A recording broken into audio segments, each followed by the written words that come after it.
Finally 1 week கழிச்சு இன்றைக்கி தான் நான் ரொம்ப ஹாப்பியாக இருக்கேன். நான் ஏன் ஹாப்பியாக இருக்கேன்னு சொல்லிட்டு இந்த ஷார்ட்ஸ் ஃபுல்லாக பார்த்தீங்கன்னா உங்களுக்கே தெரியும். இன்றைக்கி வந்து பங்குனி உத்திரம். ஸோ காலையிலேருந்து நான் விரதம்.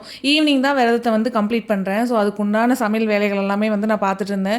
இன்றைக்கி சாமிக்கு படைக்கிறதுக்காக பச்சை பயிறு கடைஞ்சு கத்திரிக்காயில் வந்து புளிக்குழம்பு பண்ணிவிட்டு பீர்க்கங்காய் பொரியல் தான் வந்து ரெடி பண்ணியிருந்தேன். இன்றைக்கி ரொம்ப சிம்பிளாகவே வந்து படப்பு போட்டுடலாம்னு சொல்லிட்டு எல்லா டிஷ்ஷஸுமே ரொம்ப சிம்பிளாக தான் ரெடி பண்ணியிருந்தேன். எல்லாம் க்ளீன் பண்ணி வீடெல்லாம் வலிச்சுட்டனால இன்றைக்கி எனக்கு வந்து வேலை ரொம்ப கம்மி. ஸோ மார்னிங்கே எழுந்திரிச்சு தலைக்கெல்லாம் குளிச்சுட்டு பக்கத்தில் இருக்கிற முருகர் கோயிலுக்கு போயிட்டு வந்துட்டு தான் என்னோட விரதத்தையே நான் ஸ்டார்ட் பண்ணேன். ஸோ ஈவினிங் விரதம் கம்ப்ளீட் பண்ணும்ல, ஸோ அதுக்காக தான் எல்லாமே வந்து ரெடி பண்ணிட்டு இருந்தேன். ஸ்வீட் எல்லாம் எதுவும் செய்யல, வெல்லமும் சர்க்கரையும் மட்டும் தான் வச்சு சாமி நான் கும்பிட்டுக்கிட்டேன். வீடியோ ஸ்டார்டிங்லேயே சொல்லியிருந்தேன்ல 1 வீக் கழிச்சு நான் இன்னைக்கு தான் ஹாப்பியாக இருக்குன்னு சொல்லிட்டு, அந்த ரீசன் வந்து இதுதான். ஃபைனலி நம்ம வீட்டுக்கு வந்து சிலிண்டர் கொண்டு வந்துட்டாங்க. இதில் சோகம் என்னன்னா, நான் சாப்பாடு எல்லாமே ஃபுல்லாக செஞ்சு முடிச்சதுக்கு அப்புறம் தான் சிலிண்டரே கொண்டு வந்தாங்க. கடைசியில் ரைஸ் வைக்கிறது மட்டும்தான் பேலன்ஸு, அதை மட்டும் தான் நான் வந்து கேஸில் வச்சிருந்தேன். சிலிண்டர் மாட்டின சந்தோஷத்தோட அப்படியே வந்து சாமி கும்பிட ஸ்டார்ட் பண்ணியாச்சு.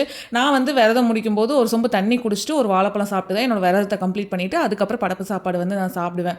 ஸோ இன்றைக்கி வந்து நல்லபடியாக விரதம் இருந்து என்னோட விரதத்தையும் நான் சூப்பராக வந்து கம்ப்ளீட் பண்ணிட்டேன். சாப்பிட்டு முடிச்ச கையோட நடக்கலாம்னு சொல்லிட்டு மாடிக்கு போயிருந்தோம். இன்றைக்கி பௌர்ணமி வேலையா, மாடியில் நின்று நிலவை பார்க்கறதுக்கு அவ்வளோ அழகாக சூப்பராக வந்து இருந்தது.